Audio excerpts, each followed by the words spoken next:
C'est l'heure de travailler, mon pote. C'est pas seulement pour aujourd'hui, c'est pour l'avenir. Fais le boulot maintenant. Il est temps de rester concentré, et tu le sais. Ne te laisse pas distraire par ce qui se passe à l'extérieur. Dieu travaille en coulisses, dans ce domaine que tu ne peux pas voir. Les choses ont changé dès que tu as reçu ce en quoi tu croyais réellement. Les bonnes opportunités, les bonnes rencontres, la guérison, l'abondance. Tout commence à s'aligner en ta faveur. On parle de l'injustice, de la difficulté, du fait que personne ne comprend. Et devine quoi? Tout ça c'est vrai. Ce n'est pas équitable. La plupart des gens ne comprennent pas, et ils ne comprendront jamais. Alors pourquoi en parler? Profite de cette occasion pour reconnaître que le chaos dans ta vie te façonne et t'améliore, parce que tu choisis de persévérer quand tout le monde abandonne. Qu'est-ce qu'un homme?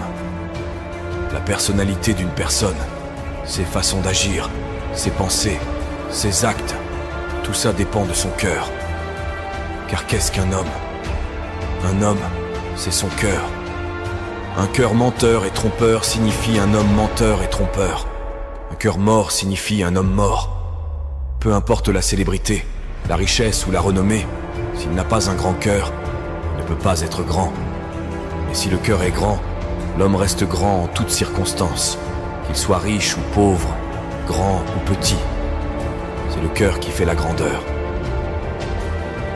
Enseigner aux gens comment trouver ce généreux moment présent et se détendre réellement dans l'inconnu, se dissocier de leur corps, de leur environnement et du temps, le futur prévisible et le passé familier, ça les pousse, pour une raison quelconque, à se ressaisir.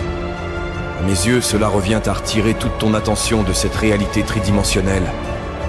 Et c'est là que la porte vers la création et le moment mystique commence vraiment à s'ouvrir pour les gens. C'est facile d'utiliser ton enfance comme une béquille au lieu de la voir comme un outil. Beaucoup de divorces se produisent, et les gens disent que leur famille est dysfonctionnelle, utilisant ça comme une excuse. Mais ce n'est pas une excuse valable, parce que la famille de tout le monde est d'une manière ou d'une autre dysfonctionnelle. Élimine chaque béquille, débarrasse-toi de toutes celles-ci, et dis-toi que c'est à toi de jouer.